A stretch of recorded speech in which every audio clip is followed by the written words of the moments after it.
5 a.m. in New York City. Good morning, I'm Bonnie Quinn with your Bloomberg Brief. Here's what you need to know. Fresh records. Futures are pointed lower after indices closed at more all-time highs Friday. The dollar having its worst year on record, though, through mid-September. Visa shock. President Trump's six-figure H1-B requirement hits tech firms and international students alike. And the Trump administration said to be planning to link Tylenol to autism. So let's have a look at those futures as we start out Monday morning. They are pointed lower, perhaps a little bit of rate optimism fading, or just maybe a little profit taking. Don't forget we were up 1.2% on the S&P last week and 2.2% apiece for the Nasdaq 100 and the Russell 2000. Let's take a look at yields, because we did back up and we continue to stay where we were towards the end of Friday, just under 4.75 for the 30-year yield, the 2-year yield at 356.72. We have CPI, of course, in focus later on in the week. That's what traders will be watching. And then plenty of Fed speak back on the table, or as Mark Chandler is saying today, lots of yakety yak.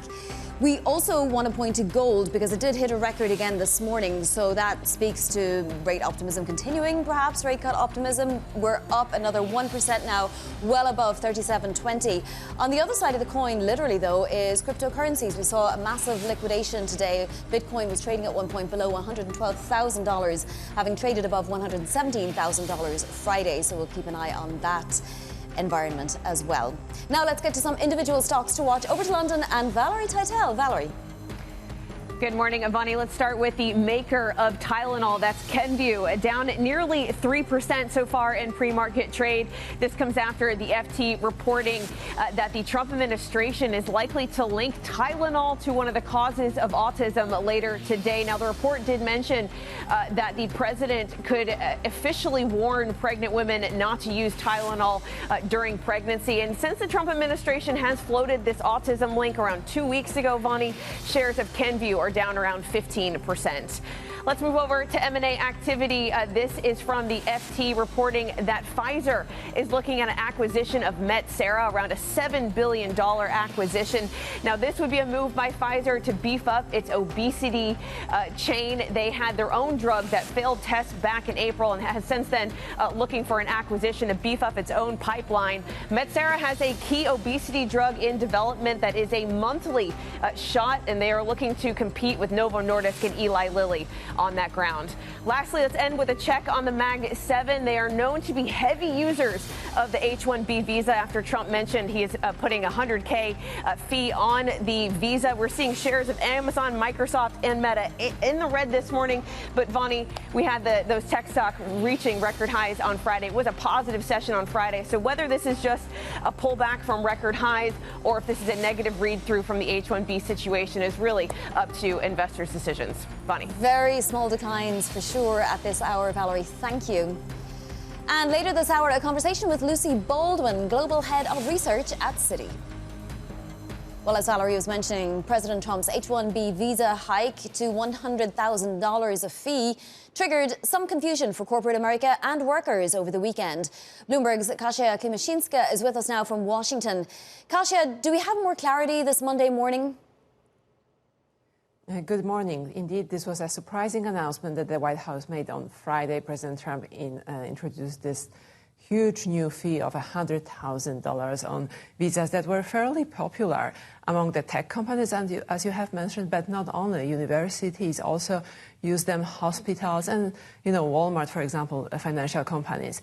And this fee took effect on Sunday, so yesterday, which triggered some announcements, some warnings from companies asking people who have those visas to not travel out of the U.S. And then the White House later on Sunday clarified that the fee applies only to people who have yet to obtain the visa. The ones that already have it will not have to pay it, so they are good to travel and move around. But of course, there's a lot of confusion, a lot of concern. This visa is crucial to the economy of the U.S., but also of India, for example, because a lot of those workers come from India. Yeah, for sure. Well, separately, the Washington Post reporting that the Trump administration is set to link Tylenol to autism. This announcement is coming today. The White House has an event scheduled for 4 p.m., and President Trump previewed it a little bit yesterday, saying that he expects the biggest announcement in the medical field. He has promised before that the U.S. will look into those high and rising rates of autism among U.S. children. There was long a suspicion that there are some reasons perhaps tied to the American lifestyle. So today the White House is expected to say that it's the Tylenol, the use of Tylenol early in pregnancy, that could contribute to this higher risk of autism. And as we've been saying, that's been hurting the shares of its parent company. A group of senior U.S. House representatives, meanwhile, arrived in China Sunday for talks with President Xi's government. What do we know? This is perhaps the most important relationship for the U.S. and maybe even globally between the two largest economies.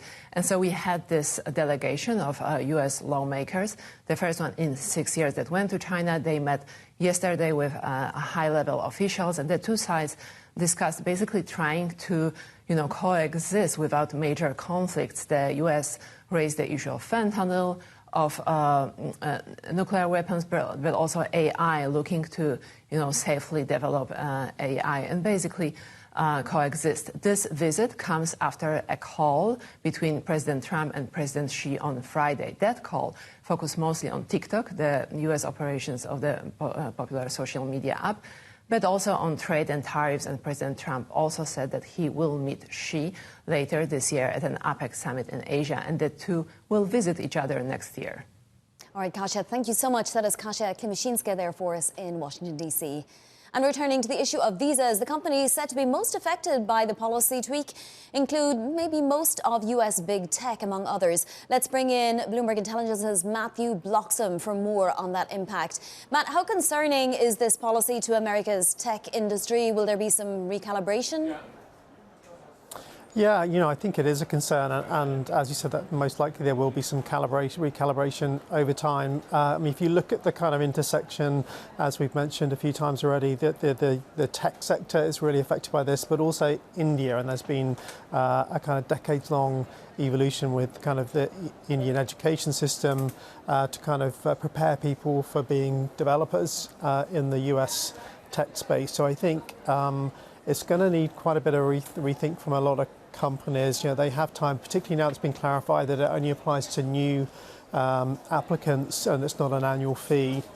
So there is a bit of passage of time here for companies to figure this out. But for sure, US tech companies are going to have to think about where they hire their kind of more junior ranks, because I think really this kind of 100K figure for an H1-B visa for entry-level coders probably isn't going to be sustainable, and maybe shifts people more towards kind of looking for local talent to fill those spots. Separately, Matt, Trump said he would meet President Xi as the US and China are progressing towards that TikTok deal. The president told Fox some of the names involved in the deal. Yeah, that's right. That list included the Murdochs, and I think we know already that Oracle's going to play quite an important role in this business too. I mean, I guess it's going to be interesting to see how that evolves and kind of the exact terms of the deal. Yeah, he was telling Fox, the Murdochs, as you mentioned, Lachlan Murdoch, also Larry Ellison was also involved, and Michael Dell. I mean, how significant an asset could the TikTok US operations be to some of those names, the algorithm, for example? Yeah, I mean, it could be very significant because the US is by far the biggest ads market in the world, and TikTok makes its money from adverts. I think the big question is how much they're going to have to pay for this, and what happens with the algorithm, and whether they can kind of really move TikTok on and sustain its success. I mean, obviously we've seen what's happened to Twitter since Elon Musk took it over, and I guess there's question marks about how successful that's been. So I think there's a lot of unanswered questions about how this is going to work in practice and whether it's going to enhance or tarnish the TikTok appeal with consumers. Matt, just a broad question as we kick off the trading week, having reached records. This potential small sell-off that we're seeing in tech, is it to do with this H1-B visa issue? Is it just a bit of profit taking, a bit of recalibration after weeks of records? I think it's probably more the latter, but we continue to live in very unpredictable times. Given that we've reached all-time highs and that there are a lot of different issues in play right now, not just the visas, but the whole kind of US-China semiconductor situation. It was not so long ago that we heard China clamping down on companies' use of NVIDIA chips. So a lot of things out there that people are still trying to figure out. So it's not surprising we're seeing a little bit of profit taking, to be honest. Yep, absolutely. And we'll keep an eye throughout the day. That is Matt Bloxham there. Thank you so much. The medical field also getting a hit this morning. Shares in Kenvue falling pre-market following a report in the Washington Post that the Trump administration is planning to link Tylenol to autism. For more, Bloomberg healthcare reporter Sonia Wind joins me now. Sonia, what about Tylenol exactly is causing the thinking in the administration? What could be the consequences for consumers? Hi. Yes, so the Trump administration plans to announce today that it advises against the use of Tylenol in pregnant women because it links the active ingredient in that drug to autism. So what is the evidence behind that? So there was a 2019 Johns Hopkins study that showed that there is an association between the use of the drug and an increased risk for autism and ADHD. But subsequent studies haven't shown such a link. So there was a Swedish study published last year which looked at more than 2 million twins and found that there is no evidence in that. And also many medical experts push back against that link, and they're quite concerned that this move could, increase confusion and fear around that product, which is one of the most widely used over-the-counter medications and generally viewed as a safe treatment. And it could also stigmatize parents of autistic children, indicating, that they have done something wrong, when in fact most medical experts say that autism is a result of genetics and birth complications such as a lack of oxygen. Yeah, I mean, I think there's probably a bottle of Tylenol in every single household in the United States, I would imagine. Maybe not so much anymore. The Financial Times also, Sonia, reporting that Pfizer is closing in on a $7 billion deal for Metsera. What are the details here? Yes, so Pfizer is really looking to buy its way back into one of the hottest areas in the pharmaceutical industry, the obesity drug market. And the move comes after its own obesity drug failed over safety concerns. So according to the reports, Pfizer would be looking to pay over $7 billion for that startup. And the key drug that the startup has is an obesity shot, which has shown an 8.4% weight loss of body weight in patients. And the main advantage here, really over its rivals Novo Nordisk and Eli Lilly, is that it would be a monthly injection rather than weekly use. So that would be a big convenience aspect. And it's also an amylin analog, which is a different kind of obesity treatment, and that could also potentially help to have fewer side effects, because as we know, like the obesity drugs, they don't come without side effects. So that could be a potential win for Pfizer if it ends up doing the deal. The CEO has also said that it's looking to buy as much as 2 to 3 companies worth $15 billion. So that could be the first step of that strategy. For Pfizer, so many patents rolling off. Just a brief question on the technology that Metsera's obesity drug delivers. Are there other companies that have that kind of technology? Yes, there are other companies that are also looking into that technology with amylin. It's also like an interesting area that I believe Zealand Pharma has looked into. Russia is interested in it. So it's definitely, it could become the best-in-class treatment for obesity drugs. Fascinating. Sonia, thank you so much. That is Bloomberg healthcare reporter Sonia Wind. Now to other top stories trending on the terminal this morning. Cryptocurrencies are sinking as traders liquidate $1.5 billion worth of bullish bets. Ether slumped as much as 9%. Demand drove Bitcoin and Ether to all-time highs in August, but there are now signs that the momentum driven by digital asset treasury companies is beginning to fade. Shares of BYD are falling after a report Berkshire Hathaway offloaded its entire stake in the Chinese EV maker. Warren Buffett's firm held the stock for more than 15 years.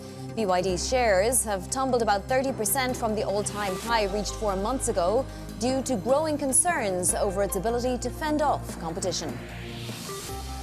Porsche is pulling back on its EV push. It's shelving plans for a battery-powered luxury SUV and is adding more combustion engine and hybrid models. It's yet another setback for Germany's auto industry, which is contending with high costs and muted sales. Coming up, we'll bring you our interview with ARK Invest's Cathie Wood on the impact of H1-B visa fees next. This is Bloomberg.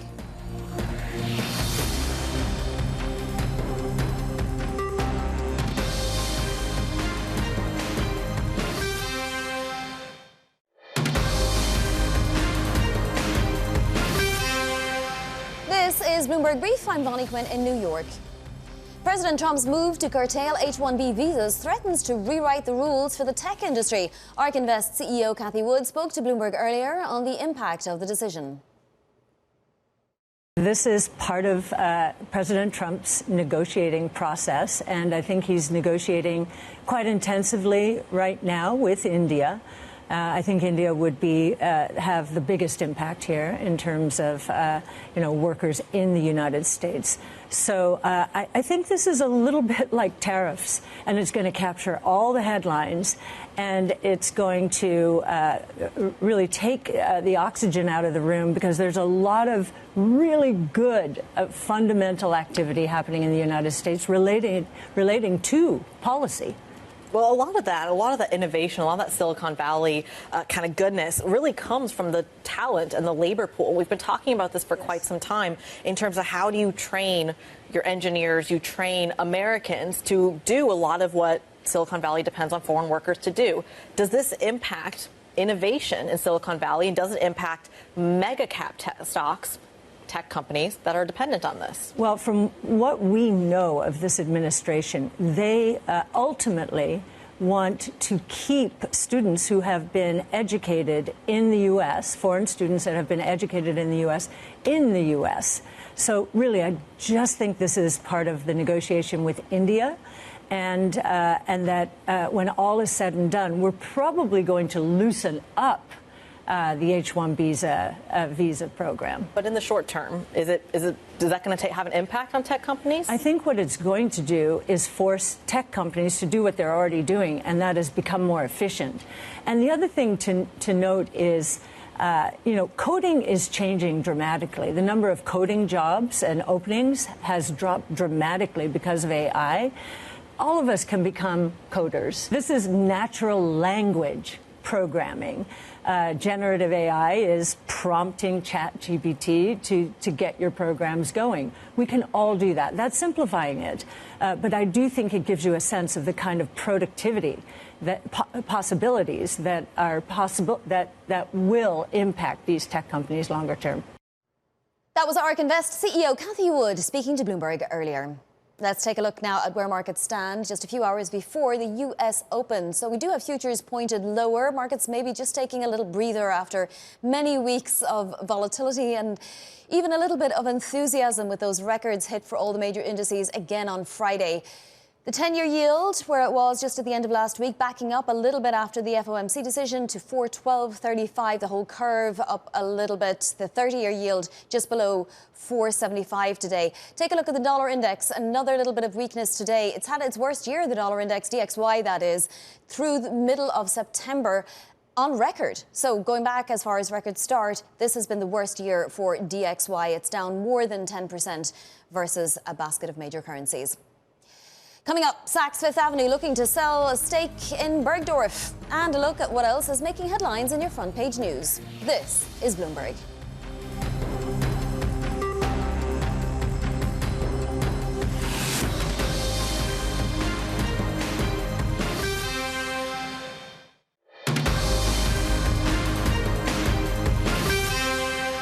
This is Bloomberg Brief. I'm Bonnie Quinn in New York. Time now for your front page news. First up, the Wall Street Journal reporting the parent company of Saks Fifth Avenue is in talks to sell 49% of Bergdorf Goodman for about $1 billion. A buyer would receive a stake in the operating company, not its valuable real estate, which is owned by the founding Goodman family. Sources say there are 4 potential bidders, including Middle Eastern sovereign wealth funds. Next up on the FT, the UK exploring proposals to abolish visa fees for global top talent.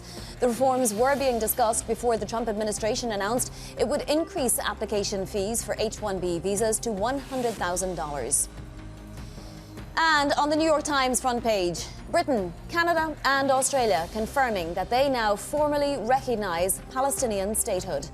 The move coming just before the annual UN General Assembly. The flurry of announcements drew praise from Palestinian leaders and condemnation from Israel's government. Let's take a look at these markets now as we ride in off a record-setting week for the major indices. As you can see, Nasdaq 100 futures are pointing to a lower open. We do, though, have gold really at a record today, well above $3,700, and a sign that perhaps there's a little bit of hedging going on. Also, interest rate cutting cycle having begun. That, of course, is good for gold. But if you look at the risk-on asset, Bitcoin, major liquidation in cryptocurrencies today, dragging Bitcoin lower. We're down another 2.5%. We were trading below $112,000 earlier. Ether, perhaps the worst performing coin, it was down about 9% at one point today. I do want to point out that we have lots of economic data, not just today, but also later on in the week with PCE, personal spending, and all sorts of inflation data, including UMISH expectations. Coming up, brace for some volatility in stocks. That's the view from Citi's Lucy Baldwin. She'll be joining us next. This is Bloomberg.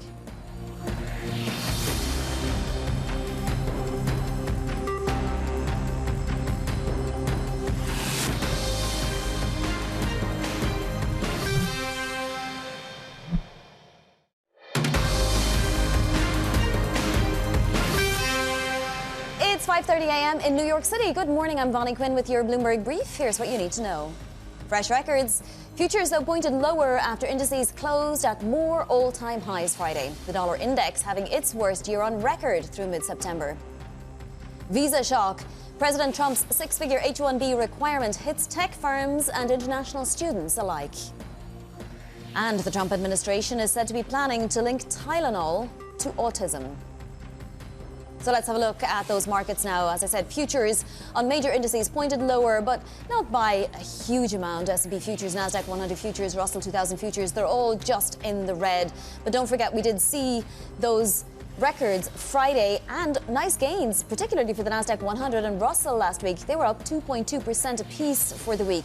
Maybe rate optimism is fading ever so slightly, just a little profit taking potentially, because we do see gold at a record today as well. More easing, quite the catalyst for gold. And of course, we have a lot of Fed speak starting today and a lot of data this week as well, culminating with CPI Friday, and of course University of Michigan sentiment data too. And we shouldn't forget the Japan leadership race kicking off today too. If we look at yields, they've backed up thanks to the FOMC, still where they were at the end of last week, but this Japan leadership race could have an impact on yields globally depending on how it pairs out and what kind of momentum there is there. And of course there's another US government shutdown looming too, unless that gets resolved.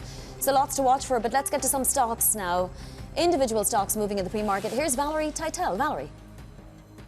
Good morning, Ivani. Let's start with the Tylenol maker, Kenvue. The shares are in the red in the pre-market, down just over 2%. And this comes after a Washington Post report that the Trump administration is likely to link the risk to autism to taking Tylenol while pregnant. The report said that they could officially warn pregnant women not to take Tylenol or its active ingredient while pregnant. Now, this is something that was floated around 2 weeks ago by RFK. And since then, the shares of Kenvue are down around 15%.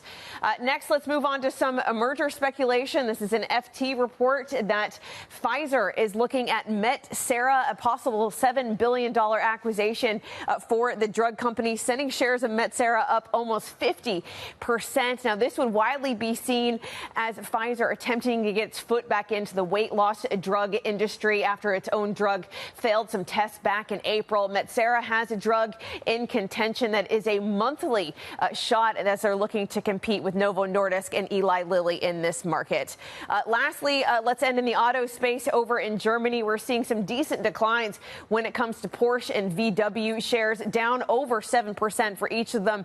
This comes after Porsche delivered a fourth profit warning of the year, citing also a €2 billion impairment fee as well. Now, this comes alongside Porsche and its parent company Volkswagen dealing with delays malaise with EVs. But Vonnie, Porsche has really marked down where it sees its return on sales to no more than 2%. 2 years ago, that number was 18%. So a really stark turnaround for Porsche and when it comes to its profitability in the EV market. Vonnie. And a stark reaction in the market as well. Valerie, thank you so much. That's Valerie Teitel in London.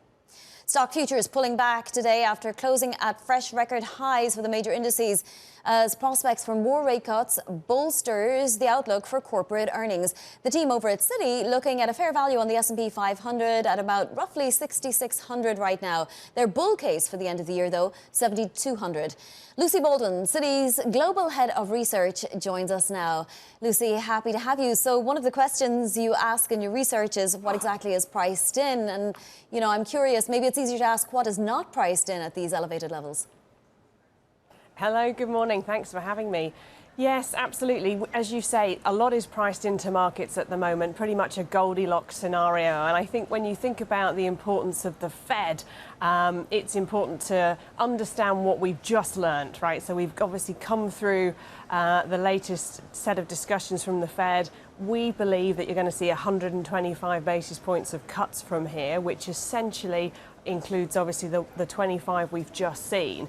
But we also learned from the Fed that they're expecting to see slightly better growth, slightly higher inflation.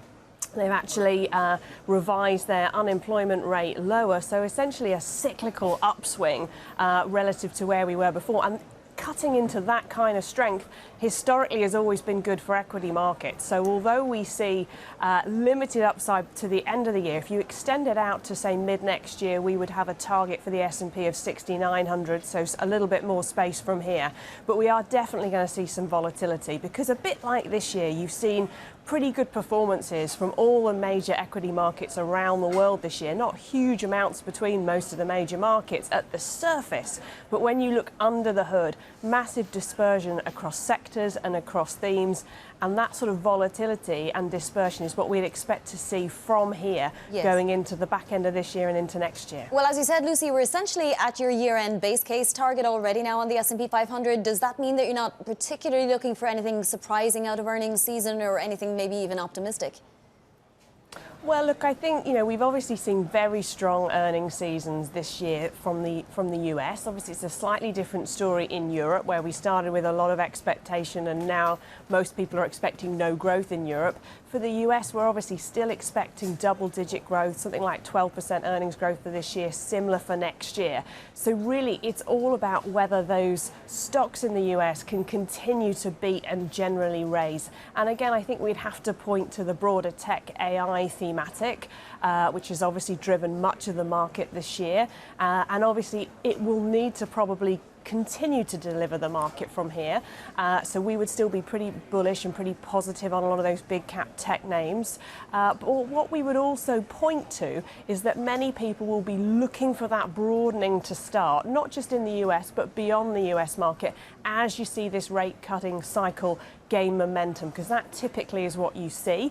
Although I don't think, from our perch, we would get overly excited in the US about small and mid cap stocks. We would say marry that growth dynamic that we would continue to hold in the US with some cyclicality out of the US. So markets like Europe is how we would think about playing it into the end of the year and into next year. Well, you're overweight US stocks for sure, but one concern that's really running through your research, from the economics research through fixed income, everywhere, is Fed independence. Has some of that concern been put to rest since this FOMC and that one dissent?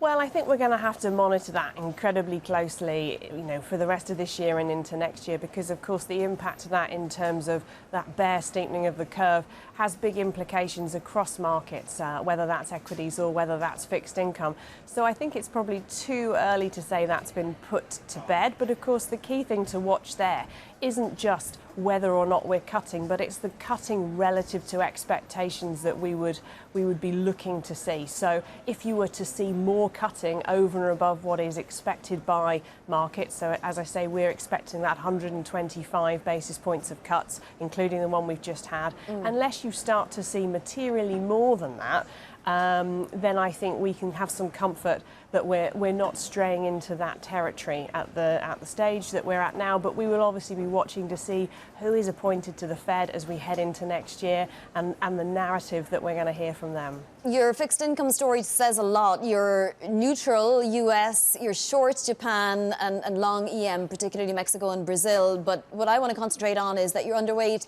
US IG and also EU IG. Why, if you're pretty bullish on the US, I would have said, and you're expecting rate cuts, are you underweight IG? Yeah, so the way our asset allocation team think about their credit exposure is in that context of the overall portfolio, and that is with the context of being still bullish equities because of the cutting into essentially a cyclical upswing and a reasonably strong economic environment. And obviously that's notwithstanding seeing a recession. Clearly that would change many things. But the way we've thought about it is having the credit hedge there, and hence, given you've basically got 20, 30-year tights in US IG, we would suggest that that is a great hedge against that long equity. So we'd be much more cautious there within that market. Lucy, a question about private companies, because you started up covering private companies in the summertime, about 100 of them. I'm just curious, what should we be watching most closely when it comes to private companies, and how would that impact public markets? Yeah, so what we're doing is we're looking at particularly the tech space, particularly AI, and we've taken the view that you can't have so many hugely important companies from a disruptive perspective, which are currently in the private domain, not being looked at by our analysts. So we've started with the hire of Heath Terry into our tech team to cover not just the private companies in the AI space, but everything that surrounds that. And I think increasingly we take the view that you really need to be able to cover these private companies to understand the disruption that's coming ultimately in the listed market, but also it's really, really important to understand these businesses a long time before many of them would ever look to go public. And who knows, some may not ever want to go public, and now companies don't have to do that, and they tend to stay private a lot longer. But to really understand what's happening within some of these really important revenue pools and profit pools, we think is really critical for investors today. And you see many, many more of our institutional clients having crossover funds, having private investment capabilities. Yes. Obviously, there's a shift to having more private companies in more savings accounts, 401ks, etc. Lucy, thank you so much. That is Lucy Baldwin there of Citi. Much appreciated. Now to other top stories trending on the terminal this morning. Shares of BYD slump after a report that Berkshire Hathaway offloaded its entire stake in the Chinese EV maker. Warren Buffett's firm held the stock for more than 15 years. BYD's shares have tumbled about 30% from the all-time high reached 4 months ago due to growing concerns over its ability to fend off competition. Porsche is pulling back on its EV push. It's shelving plans for a battery-powered luxury SUV and is adding more combustion engine and hybrid models. It's yet another setback for Germany's auto industry, which is contending with high costs and muted sales. Canada, the UK and Australia have formally recognised a Palestinian state, pushing ahead with a policy that has drawn criticism from President Trump. The recognition is part of a coordinated international effort towards a two-state solution, according to the Canadian and Australian governments. Coming up, the Washington Post reporting that the Trump administration plans to link Tylenol to autism. Your DC update next. This is Bloomberg.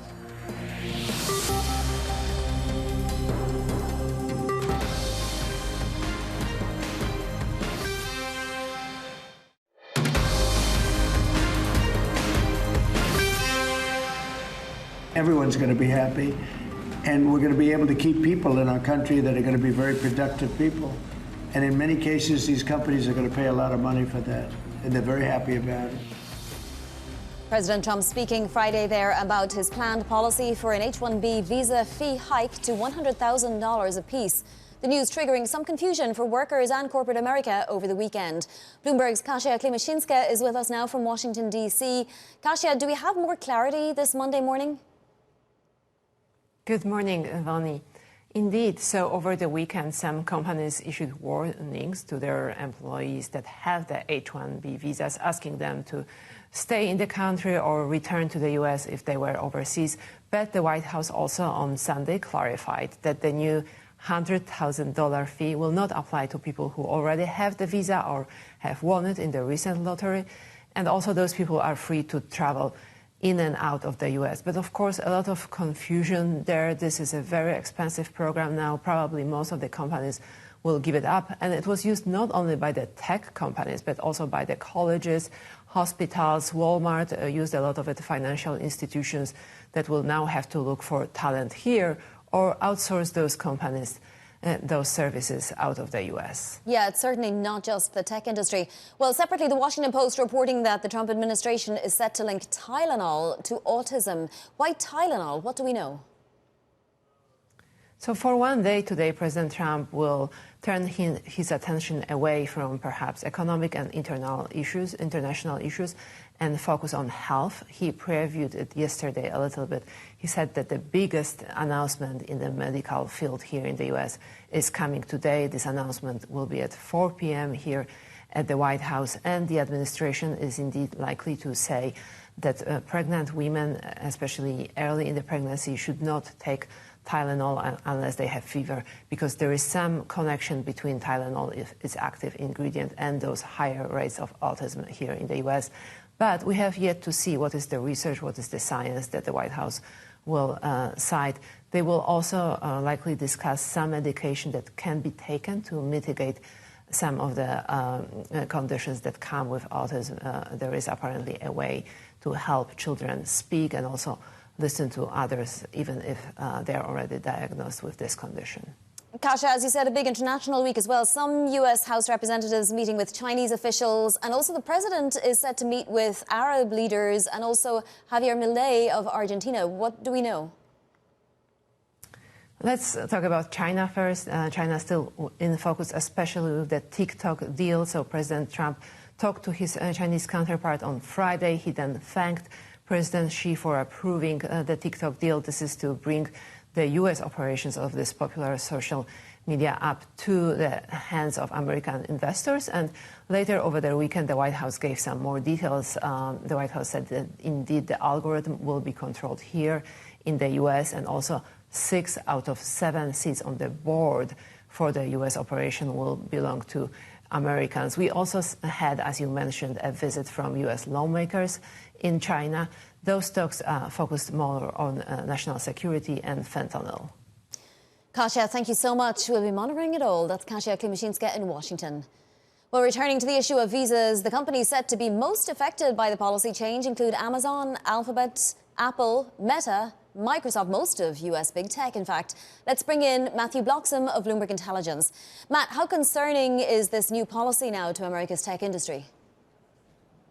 Yeah, it is a concern because, for a number of years now, big tech's been using this program to bring in talent at all levels, but particularly at the lower level. And if you kind of look at the cross-section, as you mentioned there, the likes of Amazon, Meta, Microsoft, Google are big users of this, but also India has been a big user of it. So Indian citizens in 2024 accounted for some almost 300,000 members of the program. And so that affects these kind of junior software engineers that the big tech companies have been heavily reliant on. But it's also an important factor for some of the big India-based tech consulting firms like Tata Consulting, who will use this program to have Indian developers on site in the US as part of their offshoring program. So I think this is going to be quite a far-reaching change, and it's going to need some head scratching and some new solutions. And as our colleague just mentioned a few minutes ago, going to push companies to look more to their local US talent to fill these gaps going forward. Matt, also in your universe, President Trump saying he would meet President Xi as the US and China progress towards that TikTok deal. Let's have a listen, because the president told Fox some of the names involved in the deal, in fact. Hate to tell you this, but a man named Lachlan is involved. You know who Lachlan is? That's a very unusual name, Lachlan Murdoch. Mr. Murdoch. I believe, and you call him, and Rupert is probably going to be in the group. I think they're going to be in the group. A couple of others, really great people, very prominent people. And they're also American patriots. They love this country. So I think they're going to do a really good job. Larry Ellison and Michael Dell, also names that have been mentioned. What else do we know about the deal and the potential meeting? Yeah, I mean, certainly on the deal, President Trump mentioned specific names, but I think that the broader consensus is that it's really the companies that those individuals are affiliated with that are going to play a major role in a deal if it happens. So, for example, Oracle and Dell very much involved in the technology platform for this business. And, an important part about this deal, if it goes ahead, is that the TikTok algorithm for the US will be controlled in the US by US companies. And so I think that's to a large degree why the tech firms are involved there. So still lots of unknowns, but we'll see what happens. Absolutely. Matt, thank you so much. Bloomberg Intelligence's Matt Bloxham there. M&A Monday kicking off with the Wall Street Journal reporting the parent of Saks Fifth Avenue is in talks to sell 49% of Bergdorf Goodman, the ultra-luxury department store, for about $1 billion. Joining us now is Bloomberg opinion columnist Andrea Felsted.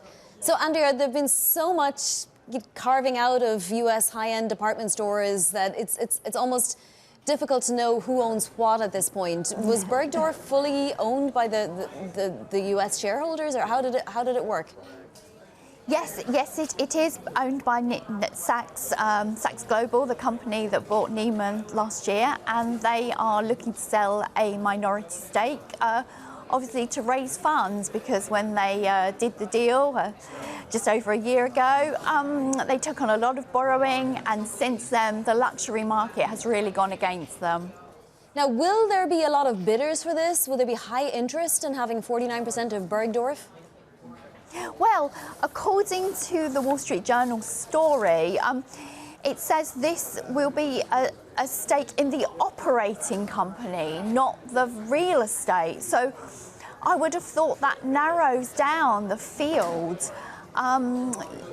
considerably, because the draw of these department stores isn't always the department store business, which is under pressure. It's really the valuable real estate.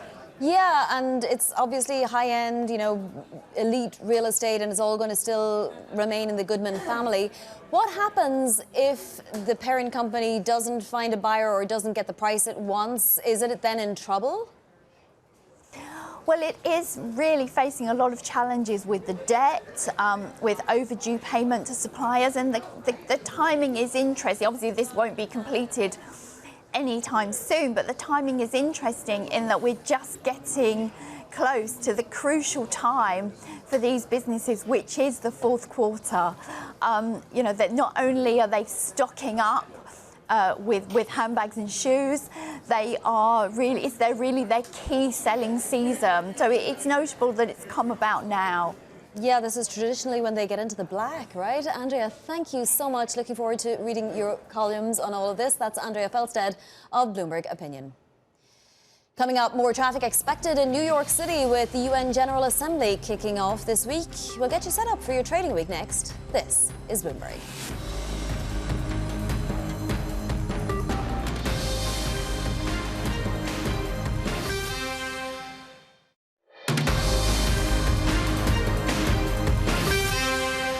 Now, a look at what's ahead this week. President Trump speaks at the first day of the United Nations General Assembly on Tuesday. US PMI data also out Tuesday. Then we round out the week with PCE, personal income and spending, and UMISH sentiment data on Friday. Let's have a quick look at some micro movers. Metsera surging on an FT report that the obesity drug startup is nearing a potential deal with Pfizer. Kenvue down on a Washington Post report that the Trump administration is planning to link Tylenol to autism. The president also scheduled to make an announcement related to the medical field today at 4 p.m. Eastern. And Coinbase, along with all of cryptocurrency, tumbling.